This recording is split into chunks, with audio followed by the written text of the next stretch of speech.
Today, we are really diving into an ecosystem. We are. We're looking at Zack Snyder, a filmmaker who is, I think it's fair to say, a uniquely polarizing figure in modern Oh, Hollywood. absolutely. I mean, his output from Man of Steel all the way to his new Netflix epic Rebel Moon, it just consistently creates this massive, massive disparity. A chasm, really, a chasm between critical rejection and this incredibly fervent audience fervor. And Rebel Moon is the perfect example. You look at part one, critics just universally rejected it. The scores were what, in the low 20s, like 21, 24%? Abysmal. But then you pivot and you look at the audience score, and it's clocking in well over 70%. The passion is just undeniable. So the real question isn't just, is the movie good or bad? It's why are these two groups watching what seem to be two completely different films? That's exactly what we're going to get into.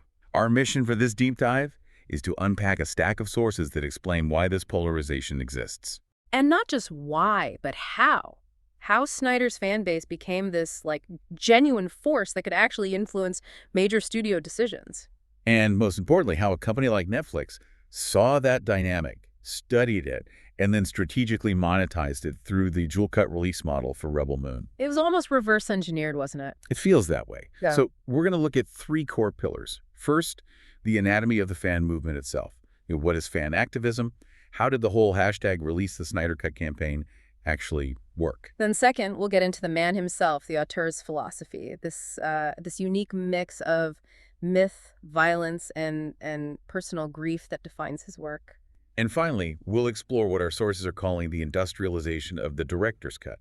Basically, the commercial blueprint of releasing a PG-13 Rebel Moon first, followed by that extended R-rated version. So that's the architecture for today. That's the architecture. Let's start at the beginning and unpack the movement that really made all of this possible. To really get Rebel Moon as a business model, you have to go back. You have to understand the foundation, which was that sustained and ultimately successful demand for Zack Snyder's Justice League. Right, because this wasn't just a bunch of people complaining online. This was something different. It was. Our sources define it as genuine fan activism. It wasn't just fandom. It was an act of political will, really, rooted in the shared cultural idea. It's where these passionate individuals mobilized to demand change. In this case, it was about, the integrity of a director's vision. And it just shows how relevant these online movements can be. And the tool, critically, is social media. It's not just the platform, it's the organizing principle.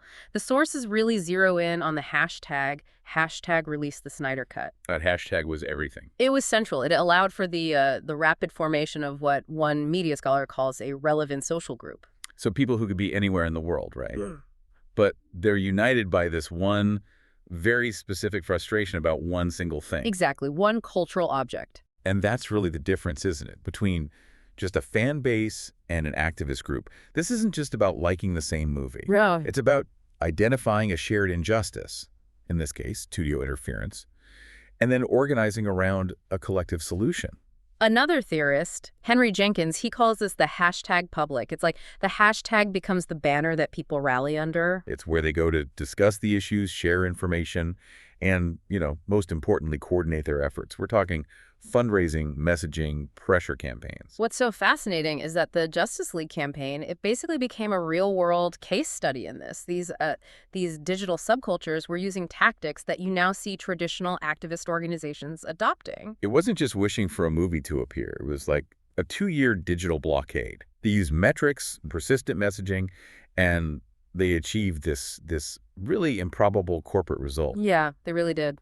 So for anyone who might not remember, let's just quickly get into the origin of this. Where did the need for a Justice League cut even come from? Yeah. It was a really awful mix of personal tragedy and corporate maneuvering. Yeah. Zack Snyder had to step back from post-production after the death of his daughter, just a devastating personal loss. And in his absence, Warner Bros. Brought in Joss Whedon. And Whedon, according to the reports, basically scrapped something like 90% of Snyder's original footage and his vision. Which resulted in that widely maligned 2017 theatrical cut that pretty much nobody was happy with. Exactly. So the Snyder Cut, when it finally came out in 2021, it was the absolute definition of what you'd call a post-activist cut. A victory, right. Achieved through years of digital pressure and, let's be honest, the promise of new subscribers for the new streaming service, HBO Max. And this is not a small undertaking. The sources say Warner Media invested a staggering amount of money. The number that's thrown around is upwards of $70 million. 70 million. To do what? To shoot new scenes, finish a mountain of visual effects, score a 4-hour movie. A movie that completely restructured the entire narrative, the character arcs, the flow, everything was different. So the fans got their vindication. They won. But this is where we have to confront the, let's call it the uncomfortable truth here, the duality of fandom. Right. Because this kind of intense, devoted activism, it often walks this very fine line between, profound generosity and, well, extreme toxicity. And that's the really complex part of this campaign, isn't it? It is. Snyder himself has, on multiple occasions, acknowledged the highly toxic elements in his fan base. And we're talking about serious harassment, right? Yeah. Directed at critics, at industry executives, journalists. And even, horrifyingly, some really dark and ridiculous attacks that were directed at him and his own family. He's consistently disavowed it. But that taint, that narrative, it still hangs over the whole thing. But then you have this powerful moral counter-narrative, which I think provides a really important balance. The philanthropic side of it. Exactly. The movement went beyond just campaigning for a movie and had this huge philanthropic success. They raised over $500,000 at first, and then it eventually surpassed $1 million for the American Foundation for Suicide Prevention, the AFSP. And this wasn't just symbolic, was it? Not at all. The CEO of the AFSP, a guy named Robert Jebbia, he publicly recognized the campaign. He said the fan community created a true community of support and that the messages of hope they spread demonstrably saved lives.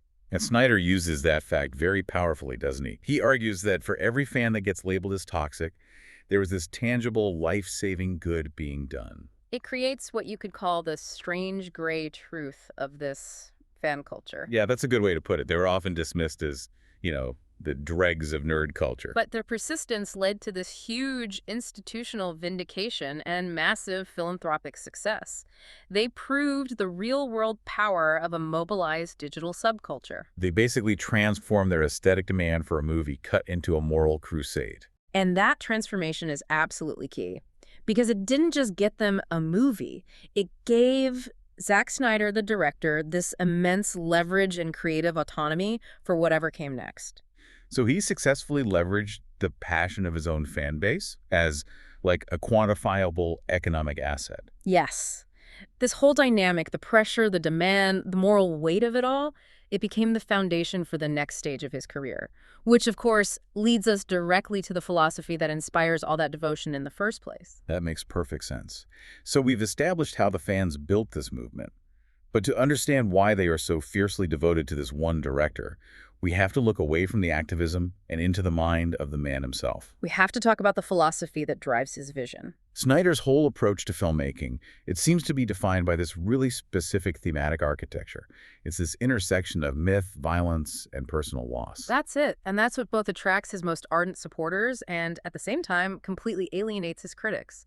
So let's start with his core justification for the way he depicts violence. This idea of violence as a mythological analog. Right.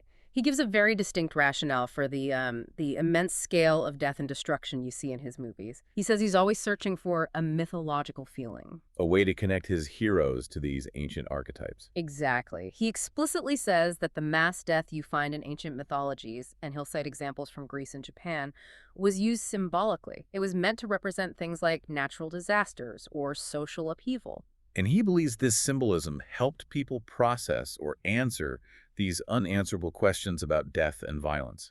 And he applies that idea directly to America's biggest icons. He argues that a figure like Superman, who can literally reshape cities just by fighting, is the closest thing America has to an ancient mythological legacy. So this is how he framed the absolutely overwhelming destruction we saw in Man of Steel, right? Particularly that final battle with Zod. Precisely. He even drew parallels to imagery from 9/11, suggesting that this superhuman conflict was a way to use these characters to explain modern tragedy and societal trauma, externalizing our anxieties through spectacle. That is a massive philosophical claim to make about a superhero movie. It is. So, if he's genuinely trying to use myth to explain trauma, why do so many critics just immediately dismiss that as rhetoric? It's just a retroactive justification for spectacle. I think the sources lean heavily in that direction. The main critical counterpoint is that his mythological analogy, it just doesn't really hold up to scrutiny when you look at the heroes he says he's emulating. How so? Well, if you actually analyze the classical myths figures like Hercules or Perseus or even characters from the Norse Eddas, their heroism is all about targeted action. Right, they slay the guilty monster, they defeat a specific villain, they defend the innocent. Yes. And they typically operate without generating the kind of mass, anonymous collateral damage that Snyder depicts. So the argument is that the spectacle comes first, and the mythology is sort of applied afterwards to give it weight. So the critique is basically that the philosophical claim is a rhetorical device. It gives intellectual cover to what is ultimately just a cinematic desire to maximize the spectacle. That's the core of it. And what's more, his claim that America lacks its own deep-seated mythology is also countered by folklorists. Right, I was going to ask about that. Because while our mythology might be younger than Greek or Norse traditions, our sources point to these deep-rooted figures who perform superhuman feats.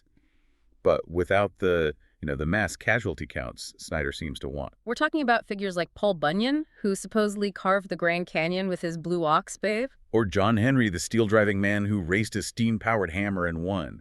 I mean, these are incredible, almost divine feats. But the narratives are all about human ingenuity, labor, heroic struggle on a local level. And of course, there's the Judeo-Christian narrative, which is arguably the deepest cultural mythos in America.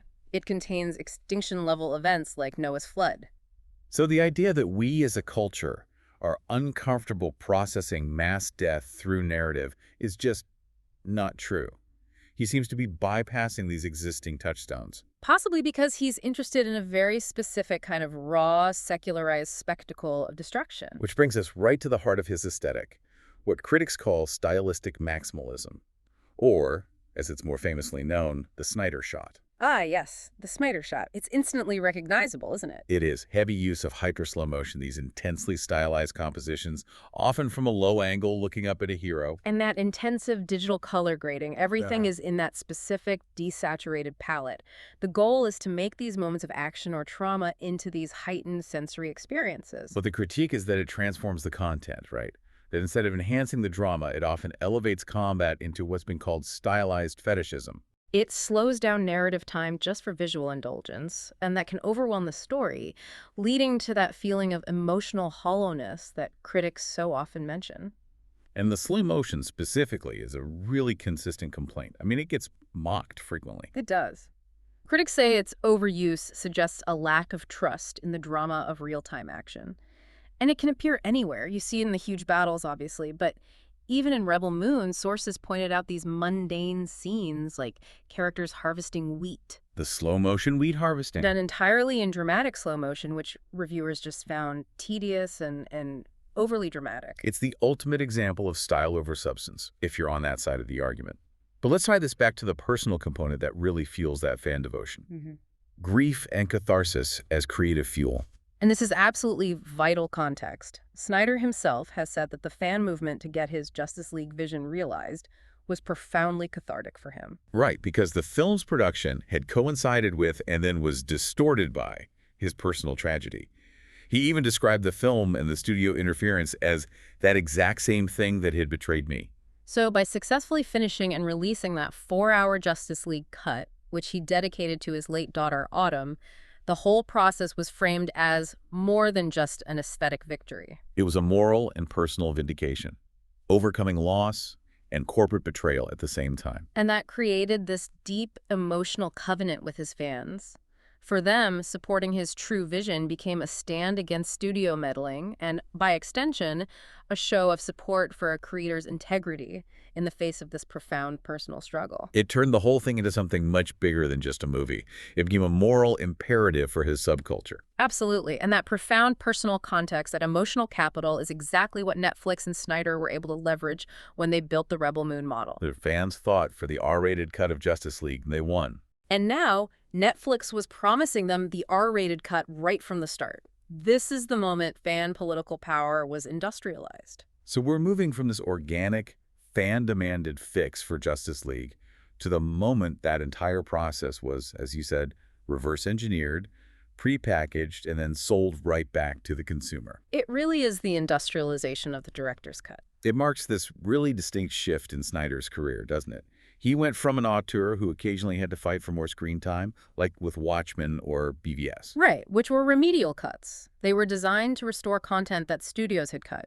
Justice League was the ultimate post-activist remediation. But Rebel Moon is totally different. It's a calculated commercial strategy from day one. It is. Netflix gave him this massive deal, multiple films, potential spin-offs, and crucially, the director's cut clauses written right into the contracts from the very beginning. This is where we see him acting as that sophisticated cinematic brand manager. The genius of the model, from a business perspective, is that it's rooted in the economic validation of his niche status. Snyder's value isn't measured by mainstream critics. It's measured by the intensity and the loyalty of his subcultural following. Precisely. By baking that R-cut clause into the contract, Netflix effectively guaranteed the secondary engagement of that intensely loyal, high-value demographic. It didn't matter how the initial PG-13 version did with critics. And that created this fascinating and, well, a lot of people would say highly cynical paradox. Because Netflix planned to release a PG-13 film first to chase that wider corporate demographic. And then let Snyder release his R-rated True Vision later. Critics immediately called this a patently cynical attempt to manufacture the exact same Snyder Cut hype for a guaranteed profit. And Snyder himself was very direct about it. He really reinforced that brand narrative that the mainstream version is this unwanted corporate necessity. He called the PG-13 release the focus group film, didn't he? I remember that quote. He said, by saying Snyder sucks, you're also saying, give me some more focus groups. He essentially framed the PG-13 version as a deliberate sacrifice.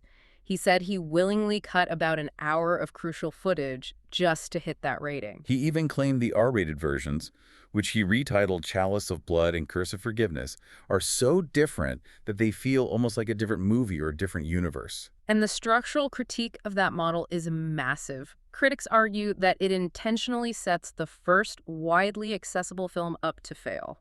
You sell out the PG-13 version specifically to maximize the hype and the perceived need for the superior R-cut. And that creates this toxic culture where blockbusters are now expected to need a director's cut to fix them, rather than just enhance them. It's a huge contrast to something like Peter Jackson's Lord of the Rings extended editions, which just added texture to an already complete and beloved story. Exactly. So what did the R-cuts actually fix? Let's get into the content, because we're talking about a huge amount of new material. We are. The director's cuts are a massive undertaking. They total an absurd 377 minutes. That's over 6 hours for both parts combined. 6 hours.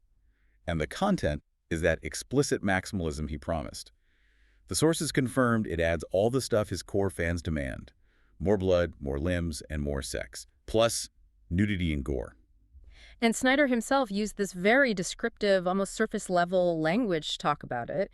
He said the R-cuts have all the gore and the hard R-ness and the nudity and the violence and crazy side. I think he even used the words funner, crazier, and stupider. He did, which suggests he's prioritizing that visceral experience over, say, structural integrity. But the R-cuts did more than just add gore, right? They did address those initial complaints about shallow characters and world building. What were some of the key narrative differences? They restored essential character motivation that was just completely missing from the PG-13 versions. Take Cora, the main character. Her backstory was so much clearer in the R-cut. You find out more about her past as an Imperium soldier? A lot more. It details how she was groomed by the brutal Admiral Noble from a very young age. That context is vital to understanding her decisions and her moral ambiguity, and it was just gone from the first release. And what about Jimmy the Robot, the character voiced by Anthony Hopkins, who was, I think, arguably the most wasted part of the original cut? Oh, Jimmy's roles is expanded significantly in the R-cuts. He goes from being this passive observer to a real philosopher warrior. So he actually does something. He gets more screen time exploring the planet, waxing poetic about the lost mythical powers of Princess Issa, and he actively helps the villagers. It confirms the R-cut had the character development that was supposed to be the moral core of the story. And without that, in the PG-13 version, you're left with a story that doesn't really have a philosophical anchor. Well, What about the controversial expansion of Prince Aerys's storyline? this is a huge example of essential context being saved for the R-cut. The expanded story shows Aerys being brutally forced to execute his own father by Admiral Noble. So that cements Noble's depravity. Exactly. And it explains Aerys's turn against the Imperium. Crucially, His decision to join the resistance is sealed after the Imperium soldiers attempt a sexual assault on the character Sam. And Eris defends her, and this culminates in a significant romantic kiss in the second part, Curse of Forgiveness. Right. So the core motivations for a main resistance fighter, his entire shift from loyalist to revolutionary, was based on a sequence of events, including sexual violence and a developing romance that was just completely cut from the mass market version. That is a massive narrative hole to leave. Absolutely. The R cuts also fleshed out the Imperium. You see Noble's brutality in more detail, and you see these strange ritualistic traditions among their priests involving teeth. It's not just cosmetic, it changes the whole texture of the world building. But even with all these enhancements, the strategy's outcome was still a bit shaky, wasn't it? The PG-13 cut didn't generate that massive mainstream positive buzz Netflix was probably hoping for. The sources suggest that the gateway strategy failed. A lot of dedicated fans who knew the superior R cut was coming, they just didn't bother with the PG-13 version. Right. Why would you? Why commit your time to the compromised film when the director himself is telling you the real film is just around the corner? And this creates a huge structural problem for the franchise going forward. If all these key plot points and character motivations are exclusive to the R cuts, then the subsequent PG-13 installments, Which are supposed to be for that broader audience. they become progressively unintelligible, or at least narratively incomplete. Netflix risks sacrificing the general audience for the satisfaction of that dedicated niche. It's a closed loop. The success is guaranteed by the brand loyalty, but the potential for a broader cultural breakthrough is maybe compromised by the intentional failure of the first release. And that contrast brings us right to the analysis of the films themselves. Why did critics and audiences split so violently on the quality of the story and the aesthetic? So we have to analyze the specific qualitative arguments that are feeding this huge polarization. It really is a fight, isn't it? It's the dazzling potential of Snyder's visual genius versus this widespread perception of his narrative incoherence. And that deep chasm, that 21% critical score versus the 71% audience score, it just proves that critics and fans are focused on entirely different metrics for what makes a movie successful. Critics argued, pretty vehemently, that the visuals, which they often dismissed as just eye candy, were totally insufficient to make up for what they saw as a profoundly derivative and flawed story. Which leads us straight into the core accusation against Rebel Moon derivation and, in some cases, outright plagiarism. Right. The film famously started out as a rejected Star Wars pitch to Lucasfilm. And critics just described the final script as a derivative patchwork. They argued it borrows heavily from tons of other sci-fi and fantasy properties without really synthesizing them into anything new or original. The influences are pretty blatant. Oh, they're overwhelming. The setup is painfully close to the Seven Samurai, maybe even closer than something like the Magnificent Seven, because of that specific structure of gathering different warriors. And then there's the obvious Star Wars stuff. The cantina scene, the lightsaber-like swords, those space whales. Which, as critics noted, felt very similar to the ones that just recently appeared in the Ahsoka series. But where I think the informed audience gets really engaged is the borrowing from properties that are a bit more niche, specifically Warhammer 40K. Can you get to those specific resemblances that critics pointed out? Sure. The sources point to multiple specific design elements that feel lifted from the dark sci-fi universe of Warhammer 40K, especially with the Imperium's forces. Admiral Noble and his officers. They have that look. They are stylistically very similar to Imperial commissars, these ruthless, dogmatic military leaders who enforce discipline through fear and execution. They have that same militaristic black and red aesthetic. And the tech elements, too. The Imperium's technology and the figures who maintain it are very close to the Warhammer 40K Mechanicum. These are dogmatic tech priests who are obsessed with the sanctity of machines. You see that in Rebel Moon with characters who have these highly stylized, almost religious-looking mechanical augmentations, this focus on archaic tech mixed with advanced weapons. These design choices are so specific that they really fueled that critical dismissal that the film contained no original thought, that it was just a mashup of easily recognizable IPs. And this is where the philosophical critique gets really profound, the idea of thematic inconsistency or the politics of aesthetics. Right, so the stated theme of Rebel Moon is a pretty clear ideological struggle. You have the traditional pastoral farming village, a simpler, innocent way of life. Versus the brutal, high-tech, expansionist imperium, which is basically techno-fascism. The critique is that the film's visual commitment completely betrays this theme. Snyder's aesthetic philosophy requires lavish visuals, high contrast grading, those signature Snyder And shots. in practice, that means he makes the oppressive military empire and its high technology look incredibly compelling, exciting, and, for lack of a better word, cool. So, by prioritizing the visual spectacle of the oppressor's technology, the massive ships, the stylized armor, the huge weapons, he inadvertently makes the villainous side aesthetically desirable. Which completely undermines the ideological message that you're supposed to be rooting for the simple pastoral resistance. Exactly. One critic called this the politics of aesthetics. The film is trying to deliver this anti-imperial populist message, but the director's inherent bias towards stylistic maximalism means the visual glorification of military power just completely supersedes the narrative coherence. The spectacle wins again, prioritized over the substance of the anti-fascist critique. And that inconsistency is tied directly to the structural complaints. The pacing of the initial PG-13 cuts faced severe criticism, especially Part 1. It felt less like a full movie and more like the first act of a much longer story. Part 1 spent almost its entire runtime just gathering the characters. These crucial warriors who should have been the focus were just relegated to passively lurking until the final rushed battle. You didn't get enough time to invest in any of them. And the attempt to fix that in Part 2 was just as clumsy. Critics said the necessary backstories, which should have been woven into the narrative organically, were just wedged in through these trauma-dumping flashbacks right before the big climax. It makes the revelations feel forced and poorly structured. And all of this brings us to the core critical argument that has really followed Snyder throughout his entire career. Critics seems to be that Snyder, for all his immense visual talent, needs external help. Specifically, a strong screenwriter or someone who can reel him in to structure a coherent story. And they point to his earlier successes with adaptations like Watchmen and 300 as examples where the source material provided that necessary narrative scaffolding and restraint. So this is where the Netflix deal gets complicated. Yeah. Netflix gave him the creative autonomy that his fans fought for. They removed the studio interference that fans saw as a betrayal. But the sources suggest that Netflix also failed to provide a strong editorial partnership. And that lack of creative friction was compounded by his own insulated feedback structure. The sources suggest he showed early cuts first to this small group of yes men. Before moving on to audiences who often reacted with confusion. So Netflix gave him the creative freedom his fans demanded, but the result arguably just validated the need for a strong, skeptical editorial counterpoint to balance out that maximalist vision. The industrialization of the director's cut in Rebel Moon was, I think, a calculated economic victory.